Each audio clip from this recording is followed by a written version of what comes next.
Em 1º de julho, do ponto de vista da inteligência, quando vemos imagens assim e fenômenos assim, que perguntas um especialista em inteligência se faz? Primeiro, claro, nós as estudamos também, como acabamos de fazer, estudamos a reação dos pilotos. Aqui é preciso esclarecer para nossos ouvintes, pode interessá-los, que havia 2 aviões que captaram com seu radar, seu sistema infravermelho, que captaram os alvos, no caso o OVNI que enviamos, e eram pilotos experientes, porque depois a Marinha dos Estados Unidos os colocou na televisão. Era uma comandante da Marinha dos Estados Unidos. Afinal, não é pouca coisa. Então, se você quiser uma mulher muito treinada como piloto e um oficial instrutor que também era experiente. Eram pessoas que eram pilotos ultra treinados e que ficaram muito surpresos porque viram algo que lhes pareceu incrível pelo comportamento. Então, aqui chego ao que nos interessa, em particular, no nível da inteligência, né, o comportamento dessas aeronaves. Porque se você tem a imagem que acabou de mostrar, por exemplo, vemos a aeronave girando, mas há outra passagem onde vemos a aeronave mudando de direção a 90 graus, depois partindo a toda velocidade. Bem, isso não é possível. As estruturas, se você quiser, técnicas de nossos aviões hoje ou de nossas aeronaves não permitem isso. Então, não entendemos como isso acontece. E, de qualquer forma, não pode haver indivíduos dentro porque eles morreriam sob a força, não poderiam aguentar. Um ser vivo não aguentaria esse tipo de coisa. Então, já há perguntas. Outra questão muito interessante nisso é que vemos essa aeronave que está no ar, que voa, que acelera, que desacelera, que para, e em um momento ela entra na água. Ela entra na água e continua na mesma velocidade debaixo d'água e sai. E quando assistimos ao filme, por exemplo, vemos que quando ela sai, não há uma gota de água saindo da aeronave. Ela emite o que chamamos de plasma ao seu redor para poder se mover. Todos esses elementos, nós os estudamos para entender como funcionam, porque é muito interessante. Por exemplo, nossos autores disseram há pouco, quando você tem um OVNI que sobe, que desce, que desacelera, que acelera a velocidades fantásticas, bem, isso não é possível com nossos sistemas de propulsão. Também não é possível com a resistência dos nossos. O que está acontecendo? Há um outro sistema de propulsão que não conhecemos. Em particular, há muitas hipóteses hoje sobre a gravitação, ou seja, essas aeronaves parecem, elas realmente parecem, se você for extremamente cauteloso, não sabemos, mas parece que elas dominam a gravitação e que usam a gravitação para se mover, pois isso abre campos, possibilidades extraordinárias. Então, por que estou dizendo isso? É porque quando você é engenheiro na aeronáutica e espacial, você olha para isso e diz: se pudéssemos descobrir como eles fazem, isso revolucionaria todas as nossas tecnologias aqui. Daí o interesse de outro aspecto atualmente, e falamos sobre isso há 2 anos, eles falaram sobre isso no Senado americano em depoimentos, é se recuperamos ou se não poderíamos recuperar pedaços dessas aeronaves, de modo a ter uma ideia de como são construídas e como funcionam. É porque todo mundo está procurando. É evidente que um país estrangeiro, o nosso, aliás, um país que conseguisse dominar essas tecnologias, teria uma vantagem competitiva significativa em caso de guerra, pois poderia enviar aeronaves para o país adversário sem que pudéssemos detê-las com tudo o que isso implica. Então, se você quiser, é isso. Aqui estamos no cerne do problema, do ponto de vista da inteligência. Uma pergunta ingênua, mas essas imagens não poderiam ser falsas, simplesmente? Não seria uma manipulação? Bem, é verdade que isso foi dito por alguns, mas os autores sabem bem quando há uma, podemos dizer que talvez tenha havido manipulação. Mas agora temos dezenas de filmes que foram feitos, alguns são desclassificados, nós os vimos, outros sabemos que existem e não os vimos. Mas hoje há quantidades de filmes e medições que foram feitas. Então, se você quiser, infelizmente, hoje não há mais dúvida. Sabemos que isso existe e esse é o problema atual. Antes tínhamos dúvidas, então dizíamos, isso pode ser inventado. Mas agora não, sabemos que isso existe. Ainda não conseguimos entender como funciona. Mas essa é a questão. E aqui me volto para nossos autores. Sabemos que isso existe, sabemos que há coisas quase incompreensíveis, pelo menos a olho nu humano, mas por que não falamos sobre isso? Por que não tentamos explicar isso, pelo menos ao grande público? Bem, essa é toda a questão. Recentemente, assisti a uma conferência na escola militar. Foi uma conferência sobre problemas militares. Foi uma conferência muito pequena, foi a primeira vez que aconteceu. Havia diferentes representantes militares e pessoas. Pessoas lhes fizeram perguntas. Na França, aparentemente, isso não existe. Aparentemente, o exército não tem... é justamente a pergunta que eu queria fazer a Alain Juillet. Por que não temos esse tipo de imagem na França? Então, ou não nos dão, ou elas não existem. E essa é a questão. Se há segredos, por que estão escondidos de nós? E se não há segredos, por que não nos dizem? Afinal, não há nada. É uma questão importante. Por que na França não há esse tipo de imagens, né? Enquanto nos Estados Unidos há dezenas e dezenas? É um verdadeiro problema. Você está absolutamente certo. É um problema real. Porque nós tivemos testemunhos, mas não temos filme, não temos oficialmente, de qualquer forma, não há nada. Até agora, nada foi divulgado, enquanto em outros países, incluindo os Estados Unidos em particular, mas não apenas os Estados Unidos, todos concordam que há de fato filmes, há medidas que foram tomadas. Então, sim, por que na França isso não é divulgado? É porque, curiosamente, eu acho que curiosamente, se você quiser, a França foi o primeiro país, você lembrou-se, o primeiro que seriamente falou sobre OVNIs, é o famoso relatório Comética, que foi mencionado anteriormente, que foi feito por um grupo de grandes profissionais que estavam fazendo um curso no Instituto de Altos Estudos de Defesa Nacional e que, como relatório, produziram um relatório sobre os problemas dos OVNIs, o famoso relatório Comética. Foi a primeira vez que se falou oficialmente sobre isso em um estado. Bem, depois disso, criamos a Via UGEPAN também, mas no nível dos militares sempre consideramos que isso não existia. No entanto, temos testemunhos, você mencionou o general Mignot, temos testemunhos de pilotos da Aeronáutica Naval, temos o testemunho de um piloto da Patrulha da França, são pilotos reais, não há problema, eles sabem do que estão falando, todos testemunharam, descrevendo exatamente o que puderam ver e que corresponde a tudo o que se diz. Então, de fato, houve um centro de ordem, mas por enquanto o exército não desclassificou ou não disse nada, não se fala sobre isso. Nos Estados Unidos é totalmente diferente porque sob a pressão de Ellison Doe, de Christopher Mellon, que foi mencionado anteriormente, e alguns outros houve no nível do Senado americano e da Câmara dos Representantes, há um certo número de eleitos que disseram: precisamos saber o que está acontecendo, é muito grave. É um problema de segurança nacional, precisamos saber. Então, houve missões, financiamentos que foram lançados, houve o AARO que foi mencionado anteriormente, que foi criado bem, e então espera-se, há um pedido oficial que foi feito por parlamentares americanos que pediram ao presidente Trump para desclassificar. E isso, vamos ver o que vai acontecer nas próximas semanas e meses, para desclassificar informações que hoje são classificadas sobre os OVNIs para saber verdadeiramente onde estão os americanos. O que eles sabem ou o que não sabem, porque essa é toda a questão, se você quiser. Mathias Leboeuf? Sim, a questão correlata de por que na França não se fala sobre isso é porque nos Estados Unidos se fala.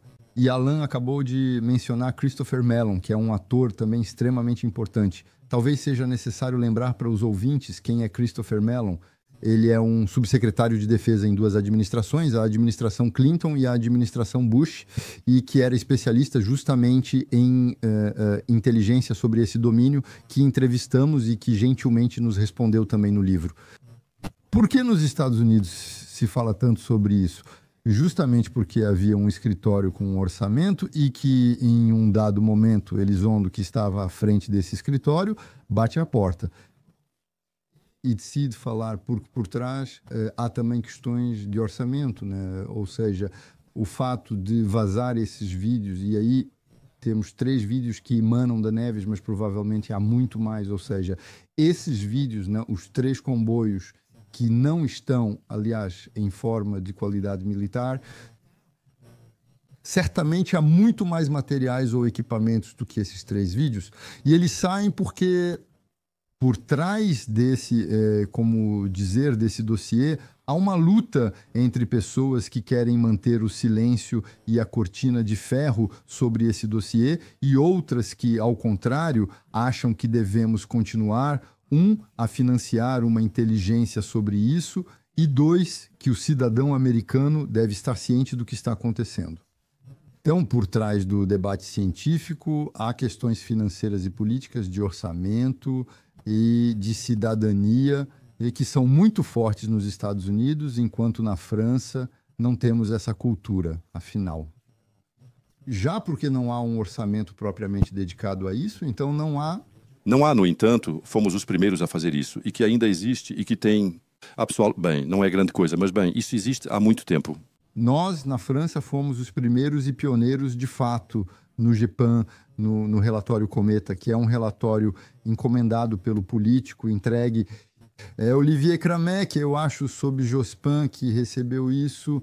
Mas, bem, desde então temos a impressão de que adormecemos muito, ou seja, somos muito passivos, e principalmente sobre as questões de segurança. E eu acho que na entrevista, me lembro que Alain nos dizia que na França éramos muito leves nisso. Ou seja, no final, ou então, há coisas que não são divulgadas. Mas, de qualquer forma, há uma forma de passividade que não existe nos Estados Unidos.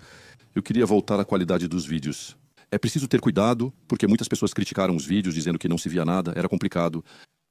Entrevistamos um piloto que trabalhou no Rafale com um franco-canadense chamado Pierre-Henri Chouet, e ele me explicou que esses vídeos não foram feitos originalmente para filmar OVNIs. E além disso, são radares, então não há necessidade de ter qualidade, não é 4K ou 6K. Então, atenção, esses vídeos são o que na época... alguns vídeos são de 2015, então suponho que desde então houve progresso, mas esses vídeos não foram feitos para serem divulgados e filmados, é apenas para capturar alvos. Na entrevista que você produziu com Christopher Mellon, que você mencionou anteriormente, ele faz essa pergunta. A questão não é mais saber se os fenômenos existem, mas entender o que são, de onde vêm, como funcionam e quais são as intenções de quem os controla. Quais são as hipóteses na mesa? Há muitas. As hipóteses são numerosas, múltiplas, às vezes das mais absurdas.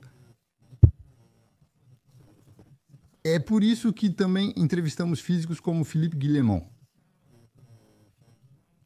Há vários elementos de resposta.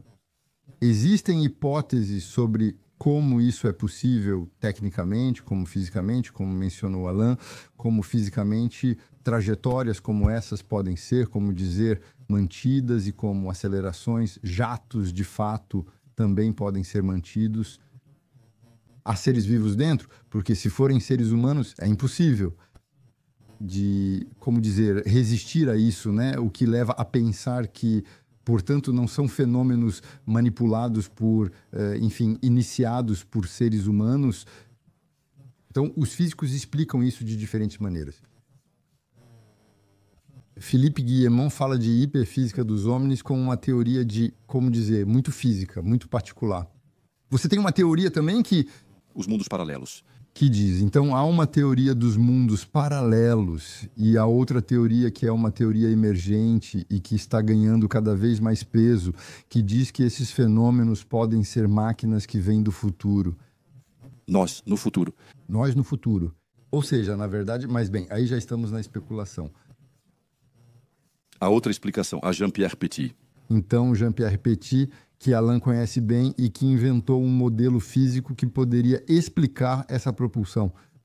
Mas então, Jean-Pierre Petit, que é alguém que conhecemos muito bem e que apreciamos muito, está se expressando cada vez menos sobre o assunto.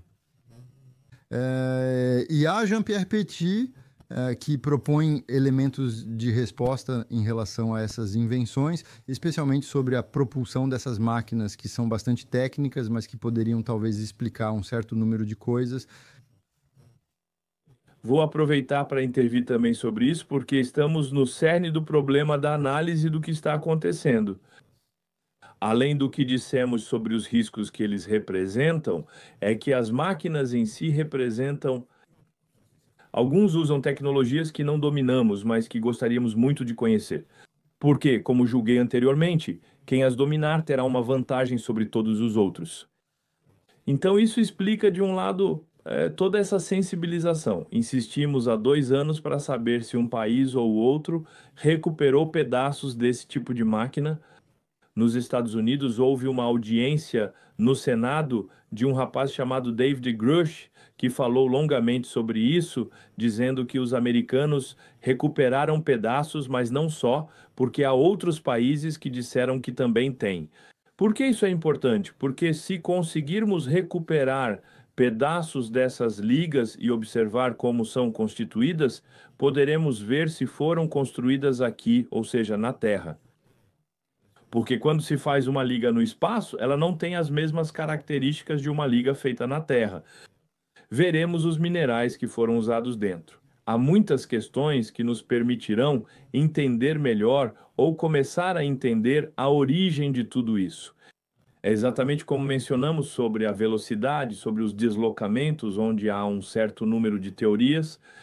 Quando investigamos e começamos a avançar, porque há muito tempo que há um certo número de pessoas trabalhando nisso, começamos a ver um pouco mais claramente, há uma questão que se tornou emergente, mas que está ganhando cada vez mais importância aqui hoje, é a possibilidade de que essas máquinas venham de mundos paralelos ou do futuro, mas que estejam em um sistema que é intrinsecamente misturado, cruzado com o nosso. É a filosofia, é a física quântica. Estamos nesse tipo de explicação, estamos nessa famosa física quântica de que falamos hoje, já que dizemos que em breve teremos computadores quânticos e assim por diante. Na realidade, nós estamos entrando em outra coisa. Então, se o famoso pequeno de quem falamos, o engenheiro, que é uma pessoa surpreendente porque inventou um sistema que permite ir muito mais rápido que o som. MHD? A MHD, exatamente.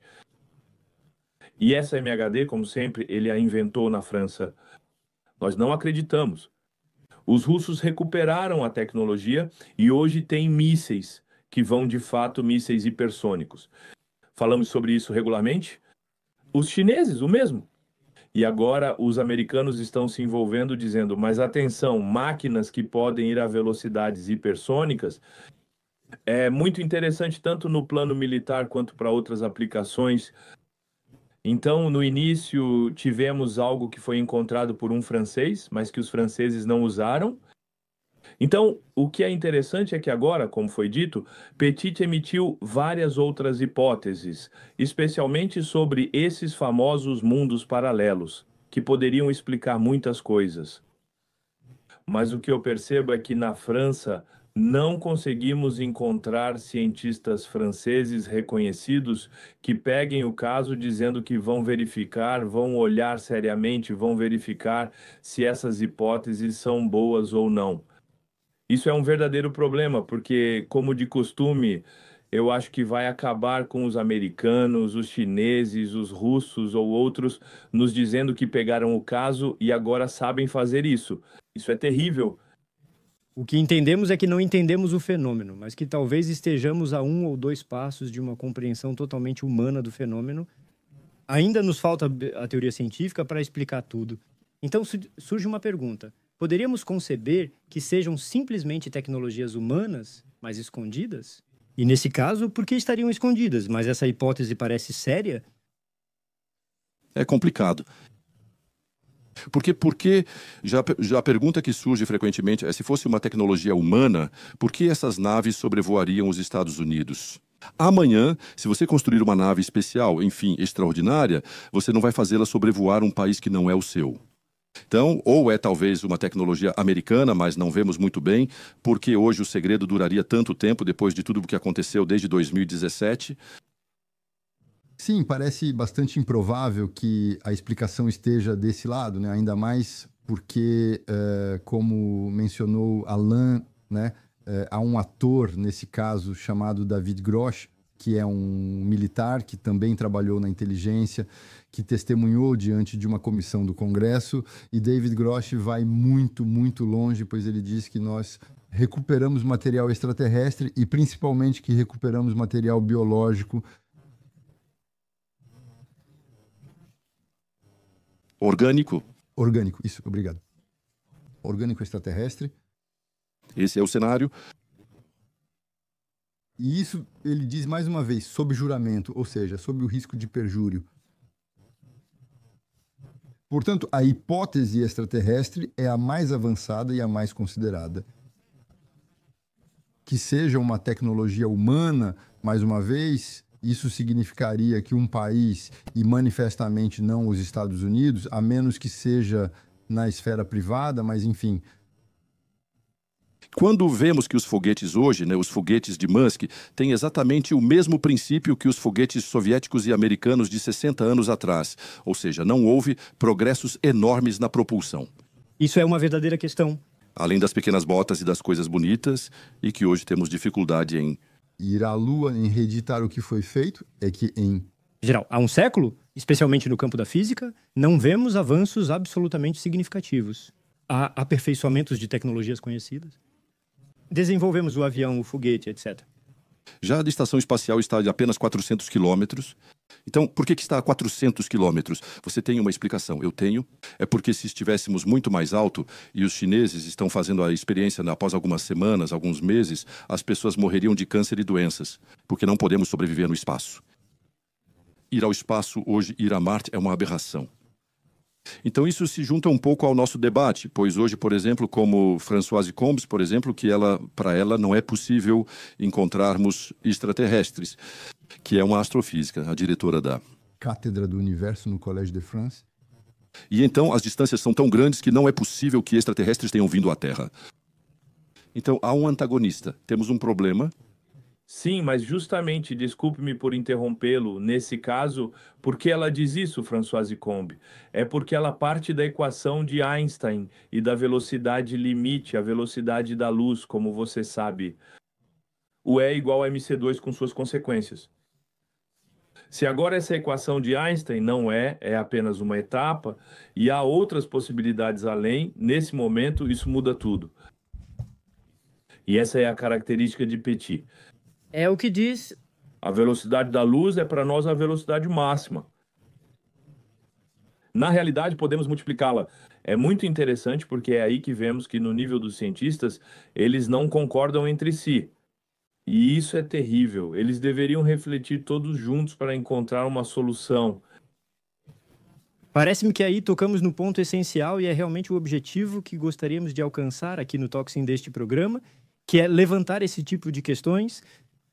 Uma teoria científica é válida até prova em contrário. No momento, há um consenso sobre a teoria da relatividade de Einstein que nos diz que há uma constante cosmológica que é c, a velocidade da luz, etc. Não podemos superá-la. Mas no momento não temos uma teoria, embora Jean-Pierre Petit, parece-me, tente superar esse modelo, ou pelo menos incluí-lo em um modelo que vá mais longe. Mais precisamente, o verdadeiro debate deveria ser esse. Ou seja, por que não avançamos cientificamente e por que essa questão, que é essencial, está diante de nós, há um fato estabelecido, nós o vemos e não conseguimos explicá-lo. Portanto, a teoria não é. Suficiente não. Há uma resposta muito simples, que é que se tentarmos pensar esse problema com um quadro epistemológico que é o da física newtoniana, ou pós-física newtoniana, não conseguiremos. Não podemos explicar isso no quadro epistemológico da física newtoniana. Portanto, somos obrigados, e os físicos em primeiro plano, ou os astrofísicos, são obrigados a questionar esse quadro, que é um quadro, afinal, muito antropocêntrico, ou seja, baseado na física como a percebemos, para poder... Se isso passa pela física quântica ou por outros modelos, isso cabe aos físicos dizerem. Mas é por isso que essa questão é tão interessante, especialmente em um plano científico, porque essa questão nos leva a questionar o quadro epistemológico da física clássica para poder pensar esse fenômeno. E, portanto, ela exige a produção de modelos teóricos que permitam explicar esses fenômenos ou, pelo menos, apresentar hipóteses. E por enquanto não chegamos lá. Ou seja, estamos em um quadro onde não sabemos, onde os físicos não podem... Um ponto de detalhe, mas que é um ponto de detalhe muito importante. Alan mencionou o fato de que quando esses objetos, então objetos não é o meu termo, quando esses fenômenos entram na água, de fato, ou saem da água, não há respingos, não há projeções. Isso, não sabemos por quê. Não sabemos. Então, de fato, há a teoria dos plasmas, mas não a explicamos. E o que é interessante é que justamente isso convoca a inteligência dos físicos em primeiro plano para produzir um modelo que possa explicar e que possa, teoricamente, explicar as coisas. Bem, por enquanto não chegamos lá. Talvez seja necessário acrescentar uma pequena coisa. Falávamos de Einstein, mas, por exemplo, quando Einstein desenvolve sua teoria da relatividade, ele não contradiz Newton, mas chega, de certa forma, à teoria de Newton. E, aliás, ele mesmo vai demonstrar sua tese com, parece-me, um leve desvio do periélio de Mercúrio. Mas é precisamente um pequeno fenômeno, há um desvio de alguns segundos por século, em uma trajetória astronômica, e ele vai se perguntar, como posso explicar esse desvio? Segundo o modelo de Newton, não deveríamos tê-lo. E ele encontra a sua teoria. O que me interessa nesse assunto é que temos esse fenômeno que é real e que deveria nos levar ao questionamento, que é o princípio da ciência, parece-me.